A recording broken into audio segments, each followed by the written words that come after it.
We're at the US Patent Office, and we have, well, also the trademark office, we have a trademark for a new Genesis vehicle. This is the GT90. Now, let's take a step back. 90. We only have one 90 currently in the lineup, and that's the G90, not GT90. So that's the large full size today. Make sure to check out my review on the recently redesigned one. It is ridiculous in a good way. And there's also been the rumored GV90 to slot above the GV80. Large three-row crossover on the luxury market. But GT90, we don't have any GT in the Genesis lineup right now. I think back in the day, there may have been a Genesis Coupe GT, but here we go. Genesis GT90. Do we have any more details here? If we go to goods and services, it says automobiles and sports cars. Does this mean Genesis is working on a large, massive sports car? 90s full size. That's full size vehicle. And no, I don't believe so in the traditional sense, in a sports car that is good for the track. I think this is going to be a large battery electric vehicle. Let me pull up the images of their concepts. All right, we have three amazing concepts from Genesis, and they're all based off the X concept. So if we go to the far left, this is a coupe. They're all coupes, mind you. Well, this one's more kind of like a shooting brake thing.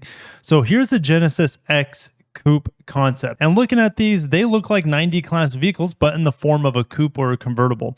We also have the Speedium concept, which is more of like the shooting brake thing. It has been rumored that this one has the green light, but I mean, I would assume if this one does, the rest of them do as well. But time will tell. Nothing's official from Genesis yet. This is the one that is the most interesting to me. Well, being in Florida, convertibles are huge, but this would be an amazing Genesis competitor, let's say, to the Lexus LC500. Now, the LC500 is a V8 and it's a Grand Tour, but this is a Grand Tour as well, and very high-end luxury like the Lexus LC, but this is one step further with electrification. But we have a bunch of images of these vehicles, so I'm going to go ahead and pull them up. These are going to be very, very, in theory, very, very expensive, especially if they have concepts like this, or interiors like this concept, I should say. This looks like Rolls-Royce, Bentley sort of interior. And that's what Cadillac's trying to do with the Celestiq. The Celestiq, $200,000+. That's what Genesis might be trying to command here with these coupes and convertibles. We have, not the first time we've seen something like this. The GV60 has a rotating crystal, for example. But just everything in here looks extremely boutique, very high end. I love it. It looks like a muscle car from this angle, almost like the luxury battery electric version of the Challenger. The front end just looks so aggressive, and I could definitely see a GT name being attached to this. Genesis GT90. What do you guys think of the X concept? Here's the Speedium concept, which I don't actually like. I typically love hatchbacks and shooting brakes. I actually don't like the looks of this compared to the basic coupe. From the front, though, it looks insane. And the Happy Meal, that's all I get here is Happy Meal smile. I'm not a big fan of that, but maybe if I saw it in person, it would change. I'm not saying this is a bad-looking concept, but the coupe looks better, in my opinion. The grille is a little toned down. And then we have it in real life right here. This was at Concours d'Elegance, and yeah, this thing just looks really long, really low, really wide. Still has that same interior on the Speedium concept. Gorgeous speakers, no surprise. I'm assuming this would be a speaker here in the middle. I love how the driver's seat is black, just to give it a little differentiation, but also I think it would wear better over time than some of the lighter colors as well. Ambient lighting to give you guys the illusion of the floating armrest looks pretty cool. We have ambient lighting in the cargo area. And here is my favorite concept. Like I mentioned, this is a Genesis X convertible.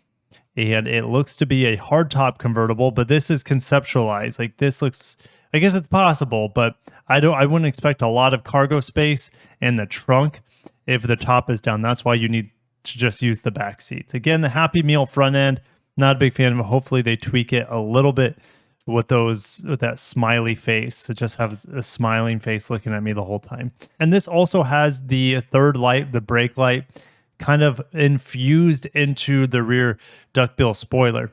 And you can look at the GV70. I believe the GV70 rear lights The top light has a very similar design to this. And when could we see these vehicles hit the market? I would say 2025. That would be a great way to start off the brand as a fully electric brand at that point. Pricing starts at probably $100,000, but could be a lot more. And I would expect 0 to 60s in around 3 to 4 seconds as well. Like the GV70 electric that just drove to 0 to 60 in 3.8 seconds. It's stupid. Over automotive news, the GT90, when it comes out, if it comes out, right, it's still not confirmed, but it should help Genesis get closer to this goal.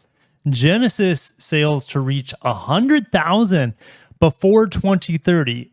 It is definitely possible. Lexus scaled that fast really quickly, but Lexus also had the massive advantage of having their dealer network already in place before the first car hit the lot, and then it kept growing from there. Genesis is still rolling out dedicated dealerships. I think the first one just arrived in California, if I remember right. So I think they have about a handful at this point, and the rest are sold out of Hyundai dealerships, and that is unacceptable as a luxury brand. And Hyundai dealerships already don't have good reputations to them. That's probably the best way to put it.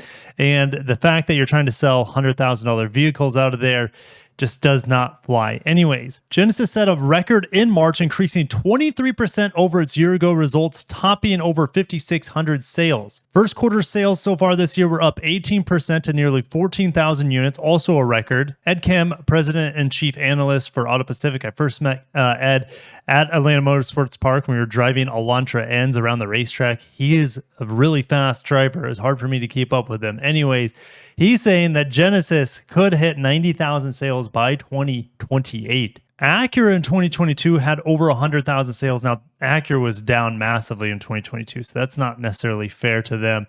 Audi's over 186,000, and Audi should, at least so far this year, they've had a really good start. So I wouldn't be surprised if they're able to pull a record year this year here in 2023. And here's what he has to say about Lexus. Lexus sold 258,000 last year, down massively globally, but especially here in the United States.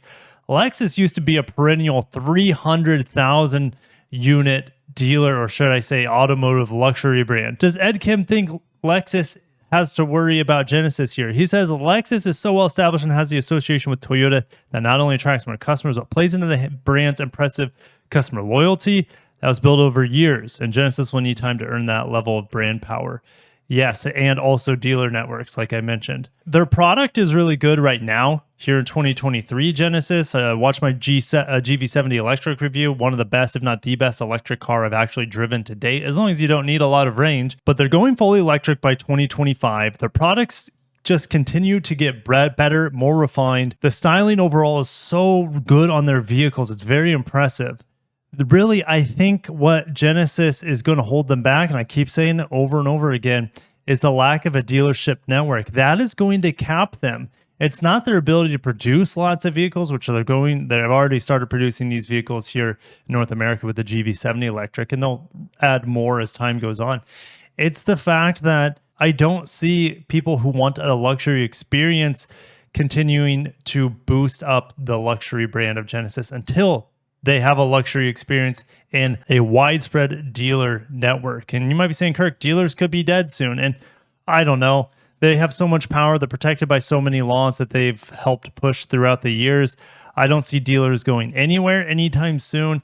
And that is going to be the hamstringing of Genesis, since they can't get themselves into a luxury exclusive dealership. I want to thank one of my viewers for sending over these spy shots. We're going to finish up. This looks to be like an updated Kia Forte with a lot of camouflage. We have new styled wheels here, and the exhaust tip on this is a little bit different. I think I actually have a better quality image somewhere right here. Now we kind of have like these dotted lines on the current Forte and the K5, for example, to give you guys the illusion that you're going fast, through the streets or whatever. But how I know this is a Forte is if I just look at the B pillar here. I guess A pillar is identical, B pillar is identical, C pillar is almost identical. So that's when things start changing here. The door looks to be identical, and the rear the small little window here is where things change. This is more of a triangular shape, and this is it's hard to tell with the camouflage, but it could be a little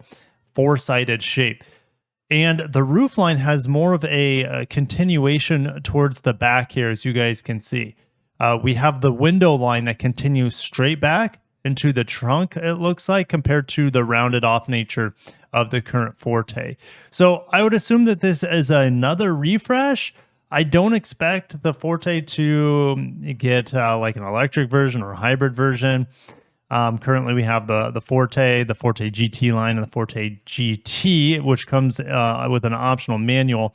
And also the exhaust pipe is definitely upgraded here. We have a little dual tip, a little shiny tip action here. And then, gosh, about as bargain basement as you can get on this Forte. If you guys ever see spy shots out there, feel free to send them to me over on Instagram. I love featuring them on the channel, and I just thought throwing this into the GT90 concept video, since they're both Korean cars, was somewhat fitting. But see a lot of Fortes out on the street. They move a lot of them. They are affordable and practical and fuel efficient, and we need more cars like this out on the roads, like the Corolla, like the Sentra, like the Elantra, etc. So anyways, thank you guys for watching. I'll see you in the comments below if you made it this far. Hit the like button. I would appreciate that, and have a great day and peace.